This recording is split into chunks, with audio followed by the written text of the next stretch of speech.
All right, Muskegon. Welcome to Straight Talk with DJ Hilson. We on StreamYard today. DJ is probably in Green Bay, somewhere, living a good life. And I got to get this picture off the screen so we can bring him in. We're live on 103.7 The Beat, live on Facebook. DJ, there you go. How you doing, DJ? How you doing, my friend? Good. Much to your dismay, I'm in the friendly confines of my office right now, and not in Green Bay. Although I will say, to you, but really to my good friend Big Rob, that if you want to talk football at the end of this segment, I'm happy to do so. I'm sure you would be. Absolutely sure you will be.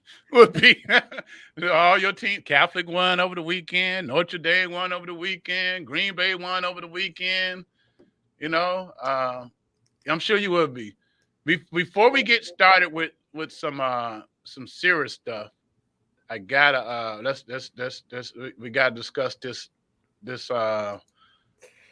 picture that popped up on the internet and with kind of like trending all over social media. You recently celebrated your birthday, and your friends love you so much. Uh, Yeah, they, they love me so much that they took an illegal picture of my senior picture. a legal picture of your senior picture. Yeah, I mean, look at who. Let me just tell you. Let me just say this: who wouldn't want to, hang around this guy? I mean, come on, forget about it. Yeah. Who is this guy in the middle? Tell us about that guy. How old is this guy right here that's on the screen? Uh, so let's see. This would have been, usually take your senior pictures in junior year. So this guy would have been probably 17 years old. And he Uh, at that time aspirations to be what? well, listen, I wanted to go to law school, certainly. I didn't know, exactly what law I was going to practice, but I absolutely knew that I wanted to go to law school. And certainly, as is tradition, I mean, everybody, we this was one of a couple of different poses that I had for my senior picture, and this one. I mean, you'll be all of you now will be happy to know that this picture still hangs very proudly in my parents' basement, in my hometown of Oconomowoc, Wisconsin, alongside my brother, who's 2 years younger, his senior picture. So yes, I mean, this is a long time ago. This is a one time ago. So hey, shout out to your barber, man. What's your barber, man? Who did your hair, man? Listen, that's a treasured secret. Let me just say this: my hair is not naturally curly. That's all I'll say. Oh, really? No, it's as straight as an arrow. Oh, all right, he did. And so you wanted to be a lean. Big Rob said he wanted to be a lead singer of Duran Duran. I wish I could only be that fortunate and lucky. I wanted to figure out my true self, and at this time, that's what it looked like. Now I will say that after I graduated and went off to college, I did not take the mullet with me. That got taken care of, and I went to college looking a lot different. It's a good picture, DJ. Very Thanks, good. man. No, I Yeah. mean, believe me, I had no idea, uh, until I think I got a text from you, saying, "Hey, you're a rock star. You're trending on the internet," and I got another text from a lawyer friend of mine who basically said that that picture was a criminal offense. Uh, but I still had no idea that because I hadn't been checking my Facebook at all until I started getting some messages, and then I ran into the culprit of that post, and the rest is history, I guess. Yeah, he's making a lot of money on GoFundMe right now. People Yeah, thank him for the picture. Don Kalis. yeah. Yeah. Kalis. Yeah. That's my good friend, by the way. My good friend, Don Kalis. Yeah, that's good. That's love, man. That's love. That's love right there. Well, happy belated birthday. I Thank saw you. you at the Muskegon Heights Catholic Central game. I think it was the day of your birthday or Day maybe before. Yep. day Day before. before. Yeah. Yep. Friday before. All right. Well, people, if you're listening to us on radio, you can text your question in to 231-722-8338. If you're watching us on Facebook, watching on Facebook, YouTube, you can type in your question to DJ. We're taking serious questions and we're having a little fun, whatever. DJ don't care. We don't prep for this show. We just come in and just do the show. Yep. That's how good he is. Absolutely. Yeah. Jack Page says straight talk equals straight hair. I had a perm in my senior pictures. We all make youthful choices. Thanks, Jack. I appreciate that. It was definitely a youthful choice. Yes. So let's get into it.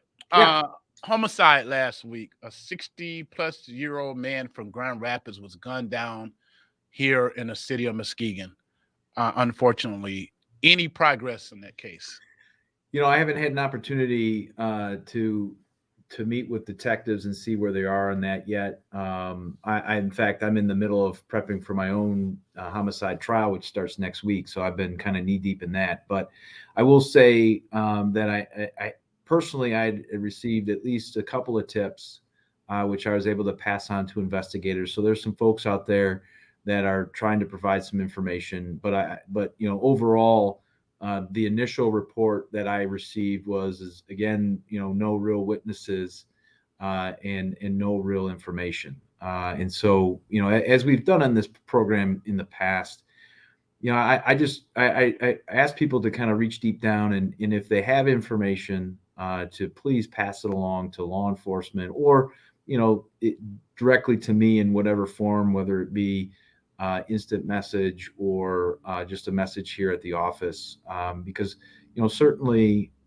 any case as serious as this, we want to get to it and get it solved as quickly as possible. But we can only move as fast as the information lets us, and at least my initial understanding is that it's been kind of a slow trickle. But I will say, as I indicated, I do appreciate the tips that came directly to me. And I assured those folks that they actually fell into the hands of the lead detective of that case. So that's good. That's kind of where we are with that. A week. It's been almost a week, right? And yes, still, still no arrests. So not enough tips. People get those tips in. And I want to send my condolences out to Pastor Art Dorn.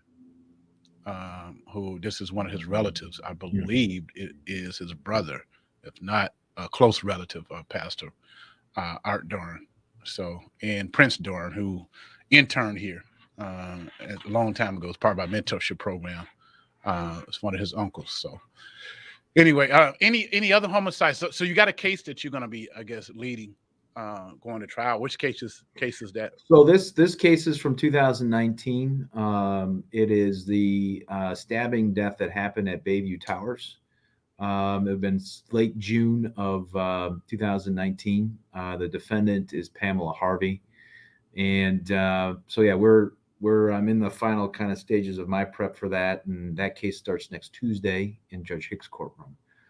So I'm dusting off my trial shoes and getting back into the courtroom, which I'm, it's something that I enjoy doing, and I try to get in at least a couple of times a year in these types of cases. And this opportunity presented itself, and so I'm happy to kind of take off my administrator hat, if you will, and put on my trial hat and get into it again. Wow. Jack Page says, how do we combat the endurance to see something, say something? Is it fear? Is it mistrust? I've had the same conversation many times with Chief Lewis. What do you think it is? Is it you're scared because your name might end up on that police report or might end up on the witness list? Is it that? Yeah, I mean, I think there's probably a little bit of that. Certainly what I've heard in the various forums I've been a part of in the past and in town halls and separate conversations is people are worried and afraid that this may lead to some sort of retaliation. This may lead, to them, their safety being in jeopardy, and I really try to appreciate that. In the same token, as Big Rob and I have talked about, because I tease him all the time when he misses our silent observer meetings because they're too early in the morning. But silent observer does exist in Muskegon County and exists in many different forms. The phone, certainly the internet, and via text. And as Big Rob has said, because, he has experienced it and seen it, it's completely anonymous.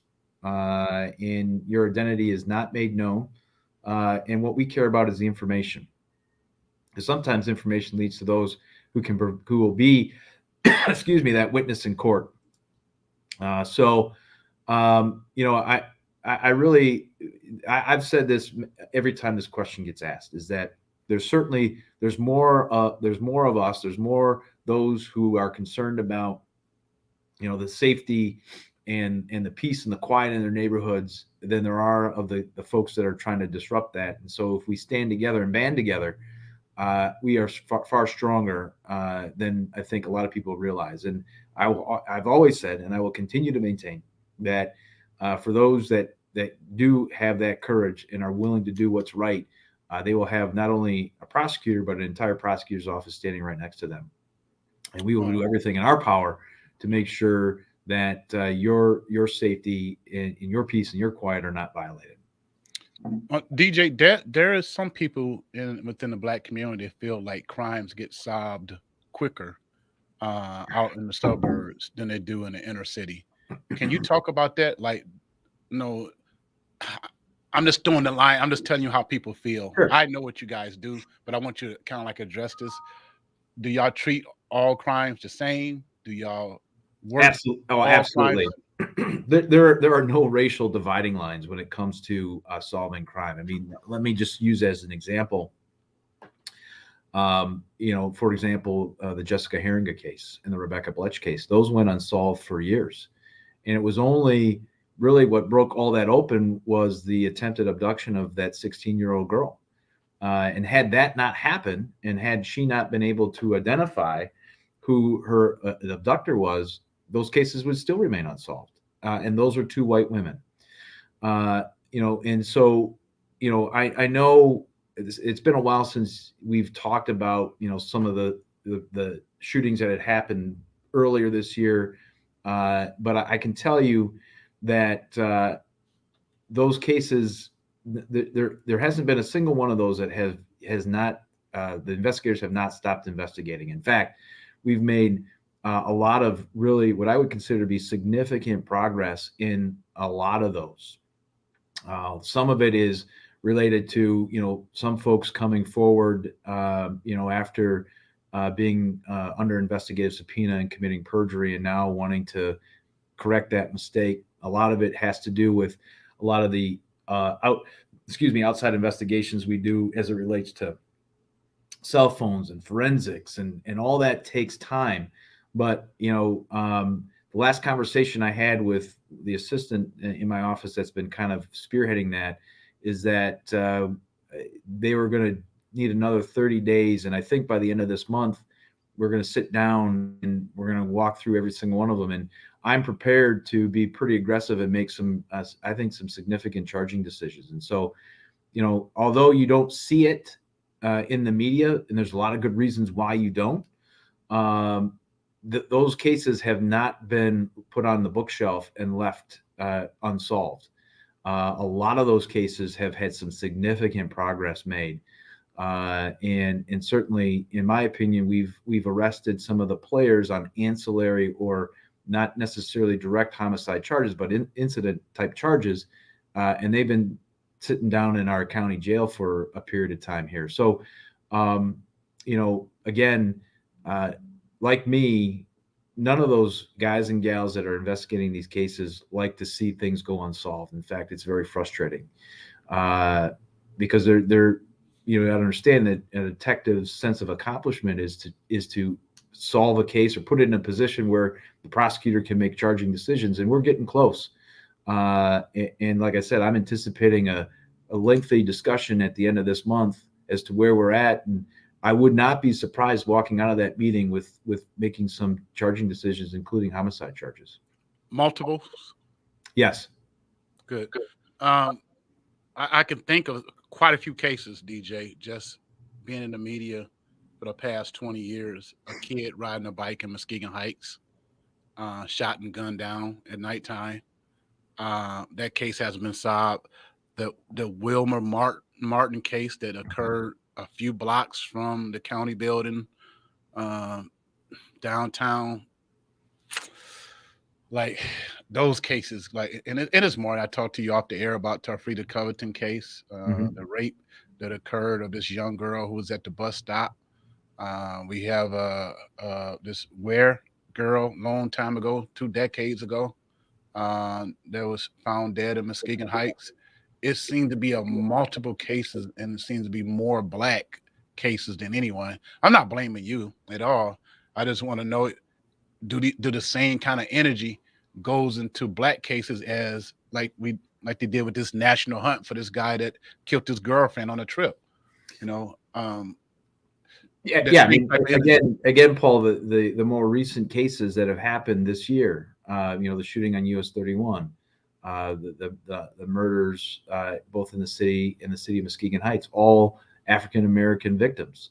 Those have been uh, fiercely investigated. I mean, I don't know how else to put it. And those are the cases that I get. I've been getting kind of updates over the last several months as things develop and as we kind of start piecing things together. And that's why I'm pretty comfortable in saying that when I'm able to sit down and we're able to kind of go case by case and say, okay, in this particular investigation, what do we have and where are we at?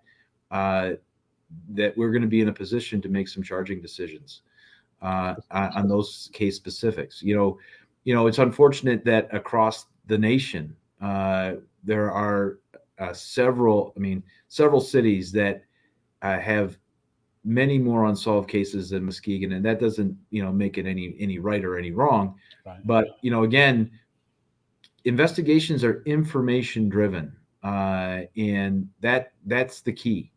And there is no cold case. If information comes in that is worth exploring, will not get explored. I mean, that's just the simple nature of it. And again, a lot of times these cases will sit for a while, and then all of a sudden something will happen, or somebody will get in trouble, and now they've got something that's worthwhile exploring, and we explore it. But again, any investigation is information driven, and if we don't have the information, it's very hard to kind of go back and look at things that you've already explored. All right, this is going to lead. We got a couple questions that's coming in online, so I'm going to get to those. This question kind of ties into what you just mentioned. Ed Sanders Jr. said, "What's going on, PA DJ? Good to see you both. Good to see you, King Ed. I'm quite sure it will be like riding a bike. Question: Do white communities seem to offer up known unarrested criminals more than black communities? Let's be real on this one." Yeah, that's a hard one for me to answer in the sense that I don't have, I guess I don't have it at my fingertips any statistics that would suggest one way or the other. I will say that at the start of what was happening in Muskegon, I'd say around the May timeframe this year, I had a conversation with an individual who was very closely connected to someone who was involved, and they came into my office. They sat in my conference room and gave myself, as well as some investigators, some pretty important information that led to the arrest of that individual, both of whom were African American.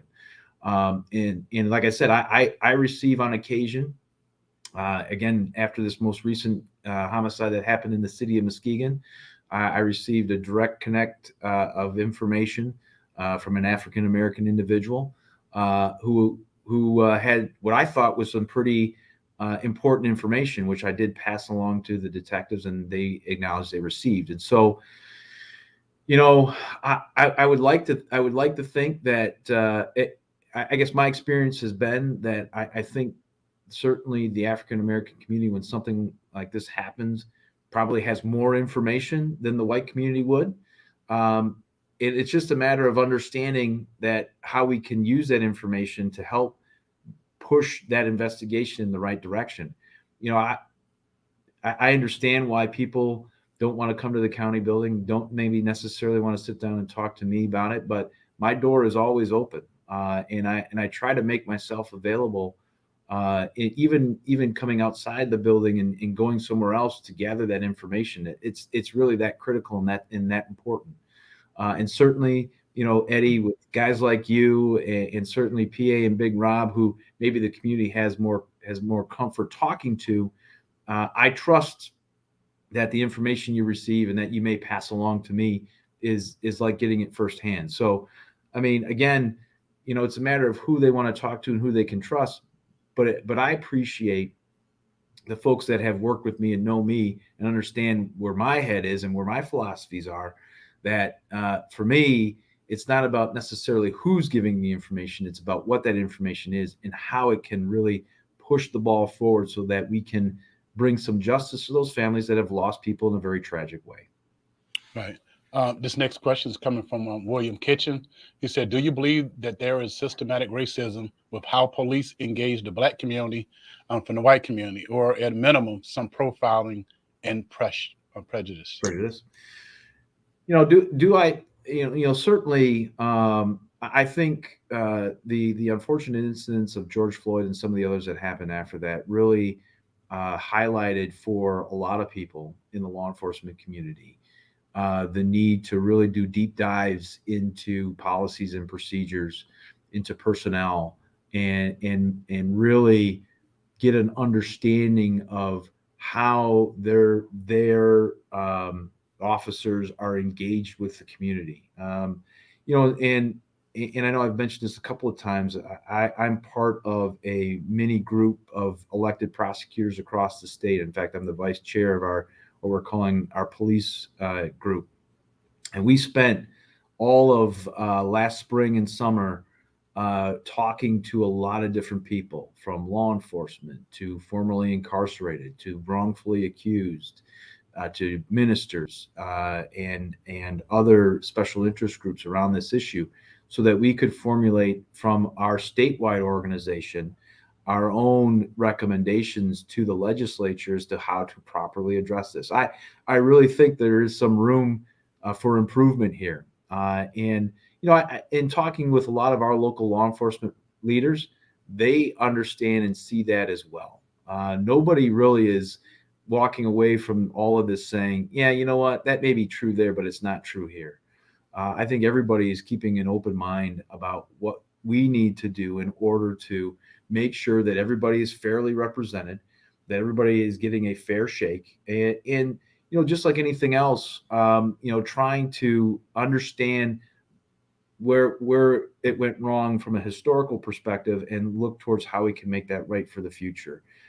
It's not an overnight change. I'm not that ignorant to think that it's going to happen overnight, but certainly, I think with the right leaders in the right places, you're going to see some movement and certainly some direction that hopefully will provide some comfort. And that's not to say, look, that's not to say that there's going to be there are never going to be any more incidents. I wish I could say that, and it'll be unfortunate if and when that happens. But I'm really hoping that certainly the folks that are out there serving and protecting our citizens every day can really find a way to make sure that they are managing any of those, whether it be unconscious or conscious biases, because you know it's there, and I think it's a matter of recognizing it and then working to correct it. We all come with biases, so we just got to be honest about it. Yeah. DJ, recently you had a murder case where you lost, and I think Terry Nolan was the attorney for the defendant in that case. Can you talk about it? Certainly, yeah. I mean, you know, obviously, you know, I always go with certainly respecting, you know, the tough job that jurors have in any case, in particular in this particular case. And you know, I obviously, it goes without saying, I was disappointed with the verdict. In my opinion, I felt that the evidence suggested something quite different than essentially a self-defense claim. But ultimately, it's the jurors that have to weigh all the evidence. They have to kind of listen to what the law is, and they have to make the decision as to whether or not it existed or not. Clearly, they felt that this was a self-defense situation. I was a little disappointed in some of the court's rulings as to what the court was allowing in as it relates to the character of our victim. I thought that there was some overreach there, but again, I don't wear the black robe. I have to live with the black robe's decisions. So yeah, I mean, it's disappointing, and quite frankly, I felt that maybe that the verdict should be something else. But I live with what was the guy charged with? He was charged with open murder. So first degree? Well, we charge all our murder cases open, and then argue. When it comes to trial, we argue whether it's going to be first degree or second degree. And I think in that case, we were arguing a combination of first and second degree. There are certainly some elements, some factual elements that would lend the possibility for first degree murder, but clearly in the situation presented, it more likely than not would have turned out, if the jury would have found him guilty, probably would have turned out to be a second degree murder case. In this case, do you feel the victim did anything wrong? Well, certainly this whole thing starts because the victim shows up at the defendant's house, and the connection between the defendant and the victim was the wife, who was the victim's ex-wife. And so this whole thing starts that way. Now, the victim never gets out of his car, ultimately leaves. And then there is, I can't remember how much time passed, 20, 30 minutes. And there's a confrontation on a road over by the Westco there off of Laketon. Now the victim gets out of his car and approaches the defendant. Probably not the wisest idea, but given what we knew about his temper, it's not surprising. It just goes to, in some respects, goes to show you never know what you're going to be confronted with. And we see this not a lot, but you see this on occasion, some road rage type incidents, and folks want to exert their own justice, I guess. And in this day and age, I think we have to be really careful about what we're doing, and really try to think rationally about whether or not, what am I going to solve by doing this? And, am I really going to feel better and solve a problem with this, or am I going to get myself in a situation? And in this particular case, the guy ends up dead. Didn't the victim threaten the guy that was charged, the accuser? Threatened in what way? I guess did he threaten him and kind of physically threaten him? Well, I mean,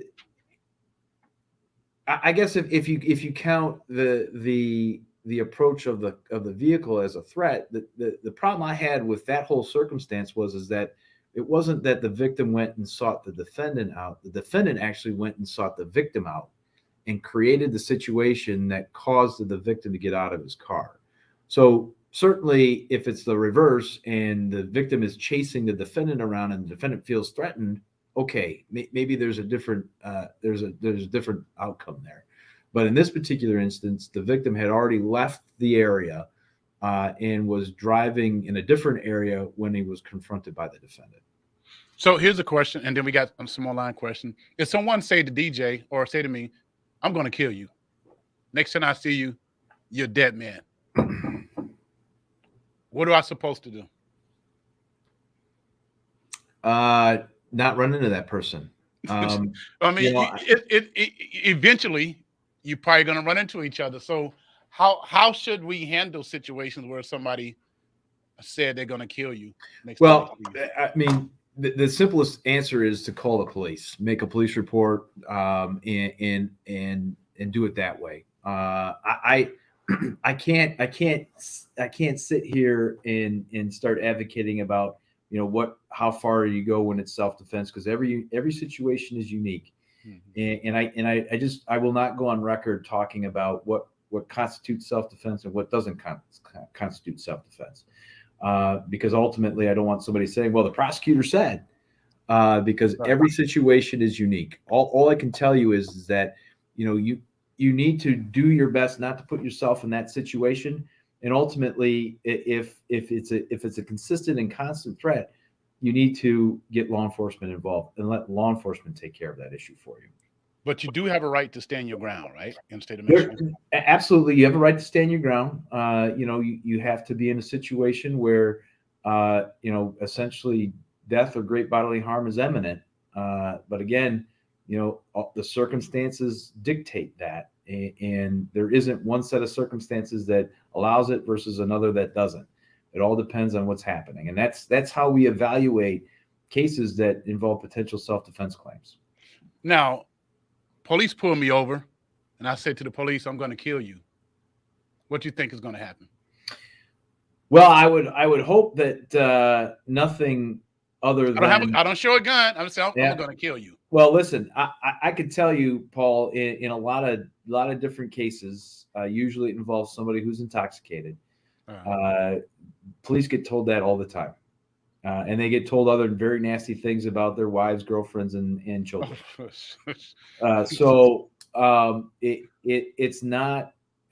It's not uncommon to hear derogatory or what would be considered threatening language from a law enforcement perspective.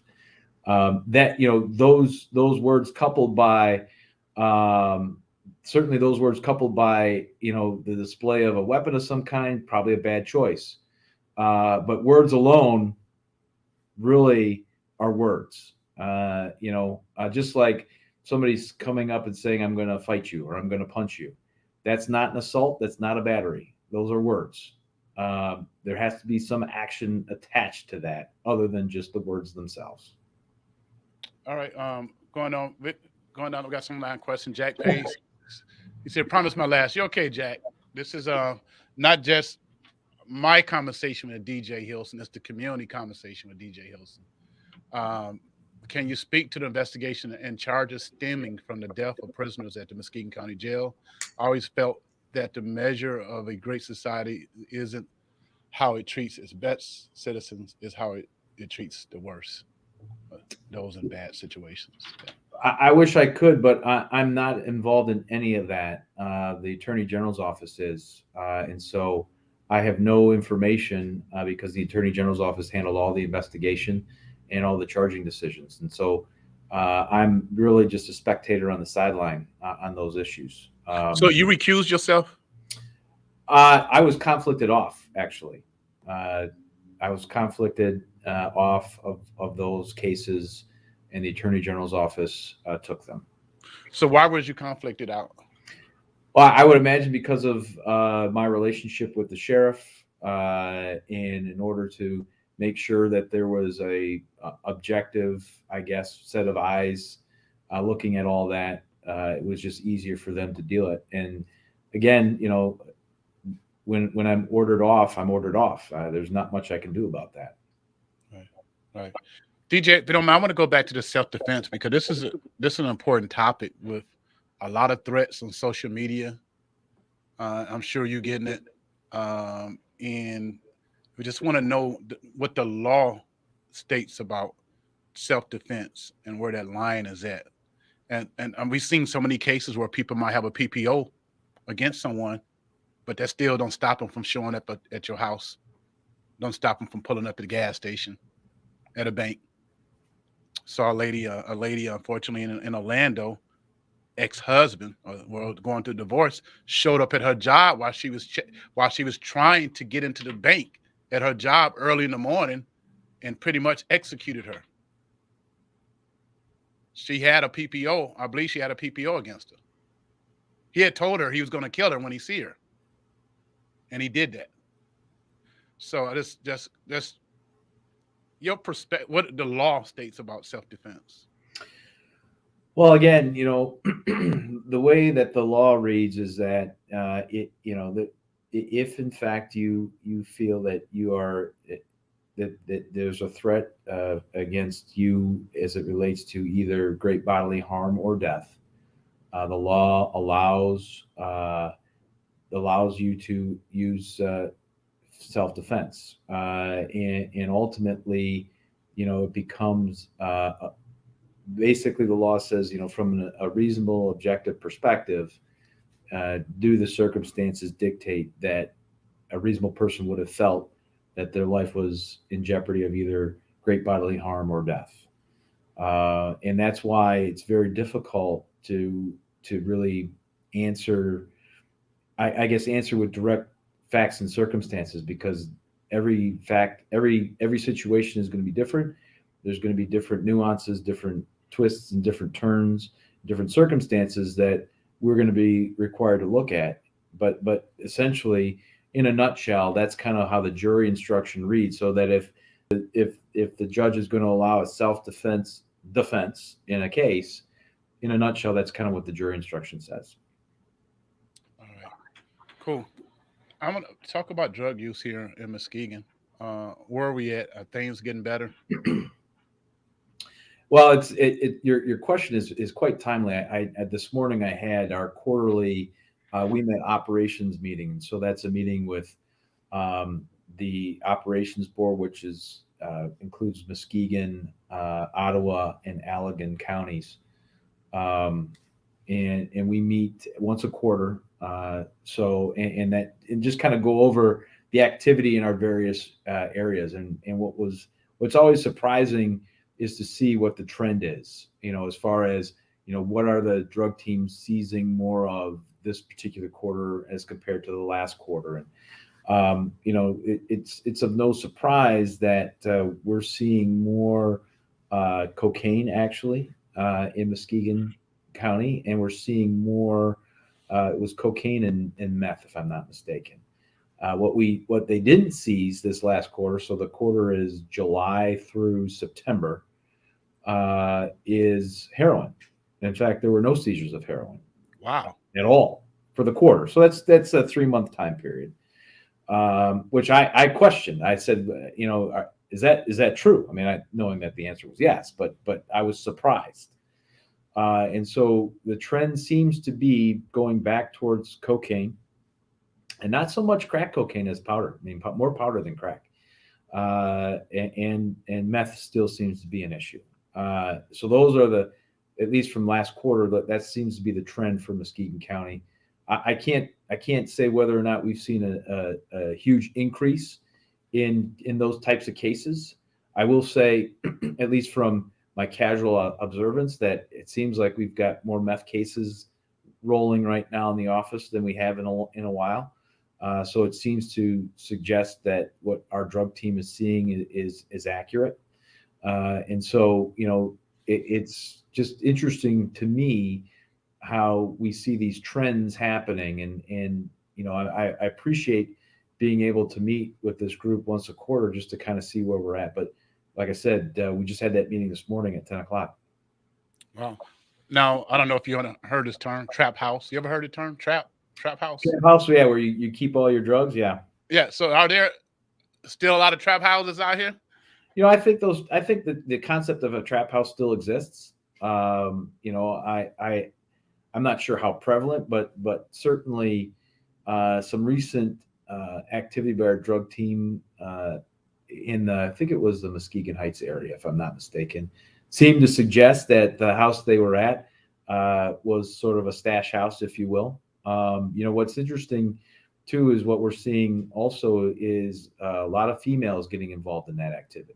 Whoa, really selling drugs or not selling necessarily, as opposed to being the keepers of the stash, if you will, for someone. Wow.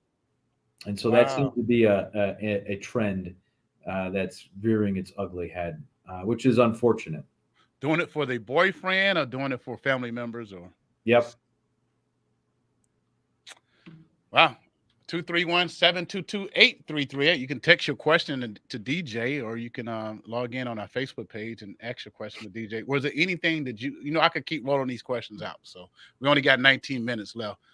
Is there anything you want to share before we get back into some? Well, I mean, certainly I will say that ever since the end of June of this year, and since the courthouse kind of reopened up, if you will, I have to give a lot of hats off and praise to my staff. They probably don't get it nearly as much as they should, but we have been rolling like gangbusters here as far as the jury trials are concerned. I mean, we're trying anywhere from 1 to 2 felony cases a week, and you know because of that volume, I'm able to give some of that opportunity, that trial opportunity, to folks that may not necessarily get into circuit court all that often. So my district court lawyers and my family court lawyers, really anybody that has a law license, is trying cases in circuit court just to help relieve a lot of that backlog pressure. And they have been working very, very tirelessly to maintain this idea that we do not want to be the reason why a case gets adjourned, that we will be prepared if the judge says this one is going, that we're prepared to go outside of any, kind of extraordinary circumstance. And my staff has been knocking it out of the park. And I can't thank them enough. And I hope, the citizens recognize that these folks are working a lot of long hours. I was here on Sunday working my case, and I had two and three lawyers here on Sunday working, preparing for their own trials. And so we're, it's that kind of dedication that I think sometimes gets lost. But I want to make sure that my staff gets that recognition. And, on top of that, it's the support staff that makes that wheel go too. So regardless of whether, they've got a law license or not, this entire staff is really working hard to make sure that we keep the machine churning, so to speak, so that due process isn't lost. And more importantly, that we're still servicing our citizens and the victims of these cases. An online question from Terrence Sykes. He says, with all the new marijuana shops opening, has the crime using marijuana increased? That's a great question, and I think it's still a little too early to tell. I haven't had an opportunity to really dive into, for example, to see if driving under the influence of marijuana, if those cases have increased here in Muskegon County since really, I know the law was passed in 2018, really didn't get going here in Muskegon, probably except just before the pandemic. And so I think it's still a little early to start trying to make any correlation between crime and the increase. Ultimately, I'm sure that we're going to be able to look at that and see. But I guess the direct answer to your question is I'm not exactly sure that I'm comfortable in saying that has yet or not. Hi, Michelle. Yes, Michelle Tyson said. She's one of my favorites, by the way. You want to talk about a woman that has the heart of a servant and the heart of this community. It's her. Yes. And I tell you what, she's awesome. I Yes. just really enjoy being around her and watching her work. She's been doing it for a while for the community, Yep. working hard. And when we saw an increase in crime, probably about 10 years ago, she led a big movement. And we appreciate her, and she just constantly at it. So we appreciate heroes like her. Absolutely. In our communities, just making a difference. Absolutely. A DJ, on a federal level, marijuana is still a crime. Do you see that changing anytime soon?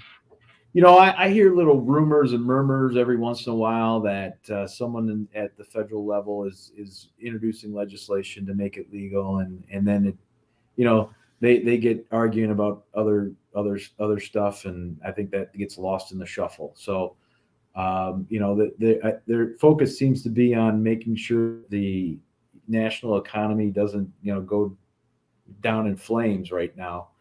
And we were on the verge of that. They still have a lot of work to do, it sounds like, and I think everybody's more interested in the social policies that the president's trying to pass, and whether or not our debt ceiling is going to be up or down, and are we going to crash and things are going to explode and whatever. I mean, it's just a crazy time in national politics. So I haven't heard anything recently, but if it's there, it's buried under all this other stuff that's going on right now. Here's a question from my Uncle John. We got to put this one out there. JC. Yes, the legendary Uncle John Covington. What do you think, DJ, of states with laws like the old days where one doesn't attend law school and works under a lawyer for a certain amount of time, then takes the bar exam, For instance, Kim Kardashian, even though she hasn't been able to pass the bar or something, from what I can gather.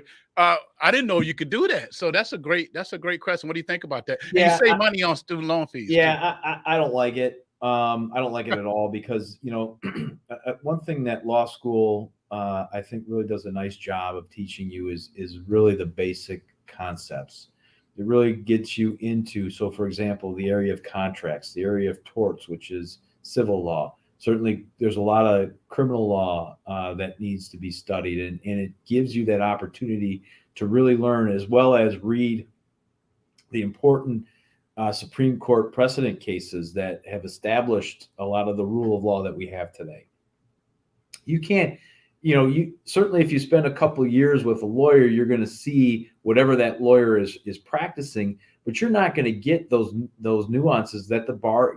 The reason why I say that is the bar exam tests on all those concepts, and so if the lawyer you're working with, for example, doesn't deal in secure transactions, and all of a sudden you get an essay question involving secure transactions, how the hell are you going to answer that question if you've never studied that area?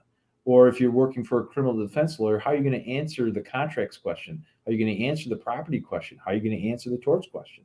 So, way back in time, when, it was all about apprentice and a lot of different professions, maybe, but today, no way. I think you would be committing malpractice if you didn't have the proper training and went into court. It opens up the door for a lot of bad. But then you have some attorneys who just do criminal and just do civil. Mm-hmm. So why not just have categories where this person can practice criminal cases, but he can't do business? Yeah, I guess, again, it's just like saying to a doctor, well, listen, you don't have to go to medical school, but if you want to be a heart surgeon, we're just going to test you on heart surgery.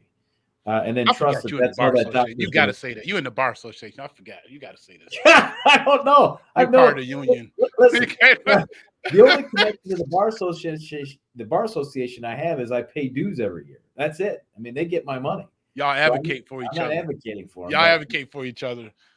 I get it. I get it. You won't treat them the same anyway. If they pass the bar and then go to school, y'all would treat them different.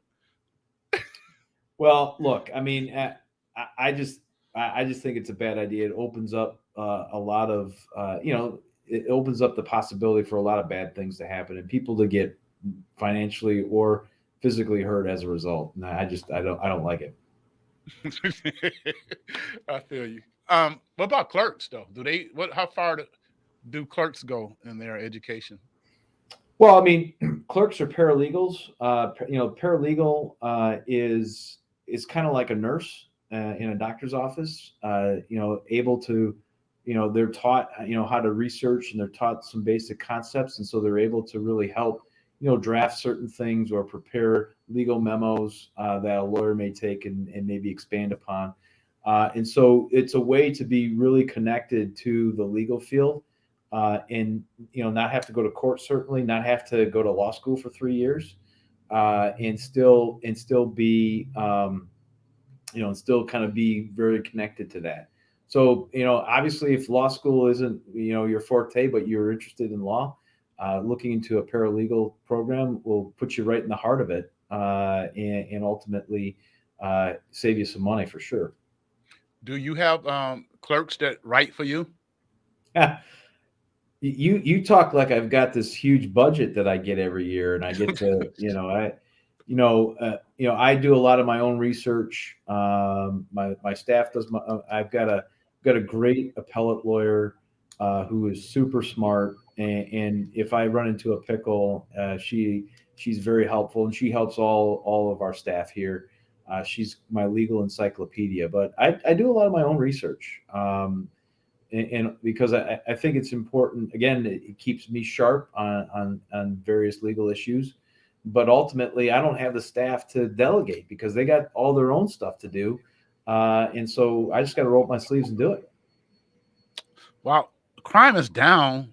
Why are you guys so busy? Why is the jail full when crime is down? I don't understand. Well, I'll tell you this, jail is not full. It's not. Good. No. In fact, we've got our monthly cops board meeting tomorrow, so I'll get to hear the totals. But we've been well below 350 for a long time. In fact, we were close to below 300 for a period of time during the COVID pandemic. So I think Mike has done a really nice job of managing. In fact, as far as I know, the third floor of the jail has been closed. There's no inmates on the third floor right now. Oh, that's good. That's good. So I mean, he's been doing a heck of a job. What's the capacity there? 540, I think, 542, something like that. Good. All right, that's good to hear. I thought it was full. No, Ask somebody about that. It's been a while though. hasn't been full for over a year. So why are you guys like so busy when we know crime is down there? Well, I mean, look, every day people make bad decisions, and every day, we're reviewing warrant requests. So certainly the crime is down, but the volume of work, the volume of complaints still comes in, and so we're processing that every day. Now those turn into pre-trials, they turn into trials, they turn into preliminary examinations, and everything else. So, again, we're still working from what we were trying to accomplish pre-COVID, and now that the trial gates are open, we're trying to catch up from the trials that we couldn't do for the last year and a half. Okay. So there's that is where you're seeing our volume at. That makes sense. All right, let's transition over to sports because I know you want to talk about this. I know you're excited to talk about this stuff. Where do we start? Packers. So, well, look. I have to say that I feel for the Lions. They have suffered some, I'll say, dagger-like losses. Because when the guy kicks the NFL record field goal to win the game, and that it's so funny because that was the same weekend as the Ryder Cup, which is a golf tournament every 2 years, and that it took precedent over football. But I get an alert on my phone and I'm sitting next to my wife who happens to be a Lions fan, and I get an alert on my phone saying, "Hey, it's 35 seconds to go. Lions are up." And I'm thinking, "Oh, we got to watch this because your Lions are going to win." Turn it on, and then I watch the Ravens complete the 4th and 19, and then ultimately kick the field goal, and I couldn't believe it. I sat there with my jaw open, and I felt bad. And the same thing last week. The same thing happened this past week. They had victory in their hands, and it slipped through their fingers. So I don't know. I mean, I'm not sure how to answer that. I'm not sure how to answer their woes. I think they're missing some pieces right now that they need to build on. Their secondary is terrible. Their first round draft pick is a disaster. That cornerback who I think is out for the year anyways, but he was a disaster before that. They got a ways to go yet. Now, again, I always invite my friends who are Lions fans to come across the Great Lake to the fabulous city of Green Bay, Wisconsin, the green and gold, to embrace what I think is a winning tradition. Nobody wants to take me up on that, though. I'm not exactly sure why that is. They still believing. Still got hope. Notre Dame, your Irish. Unfortunately, have they played Michigan State? I don't think so, and I don't know if they play Michigan State this year or not. That I tell you what, that's going to be a tough game. Michigan State is a tough football team this year. That Michigan State game is going to be something to watch. Yeah, and I'm a Michigan guy, and I'm very worried about that game. Yeah, Michigan has kind of held on a little bit on some of their matches. Now they've been playing some pretty good football. So, but Wisconsin this year is no good, and they beat up on them pretty good. Nebraska, they tried to hype that game, and it got closer than I think Michigan wanted. But that Michigan State game, that's going to be an interesting one. Yeah, it will. Catholic Central, how are they doing? The Crusaders. Yeah, we're doing pretty well. We've got one loss this year. We lost to West Catholic early in the season. This Friday is a big game for us at home. We play Centerville, Centerville won the Division 8 state championship last year. So this will be a real test for that team. So I'm pretty excited about that game. I'm looking forward to it. Now, if you don't mind, share what your son do for the Catholic Crusaders. So I know if you remember, my oldest son Trevor is a big sports buff and has since fifth grade. He's a senior this year, so since fifth grade has been big into sports broadcasting. Has had some really nice opportunities through his school career to get involved with the school, doing some PA announcing at various sporting events, varsity baseball being one. And ultimately, this year was offered the opportunity to be the color analyst for Catholic football radio, which is huge for him. And he has been doing a hell of a job in that spot. This was from the Heights game, so he was there broadcasting the Heights game, and he has really done a really great job. He's enjoyed the experience.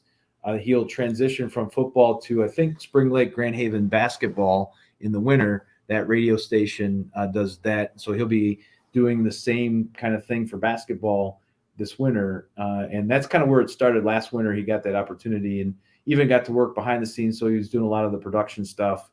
That station really fell in love with him, and he's embraced that opportunity. So I'm really happy and proud of him. I as a dad, at every game, I put the earpiece in one ear and I listen to him as well as be at the game because I got to support the young man, and he's doing a heck of a job, and he really is not shy about it. So I'm really happy for him, and I hope this develops into a very promising career because this is something he's wanted to do, like I said, since fifth grade.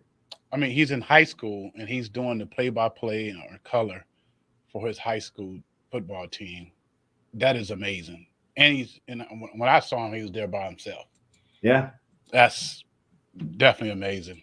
He's going places. Uncle John said, "Go, Trevor." He was brilliant little boy too. What kind of GPA is he carrying? He's doing he's doing very well academically. And now it's just his mom and I have been really kind of pushing him about getting some college applications completed, getting some scholarship applications completed, because, this is the time where we have to start thinking about that. So I think this weekend he'll be spending a lot of time working on that stuff. That's good. At least you don't have to worry about his college man paid for. So you got no, it really depends where he wants to go. Because as I've told him and his mother has told him, the mom and dad bank is closed.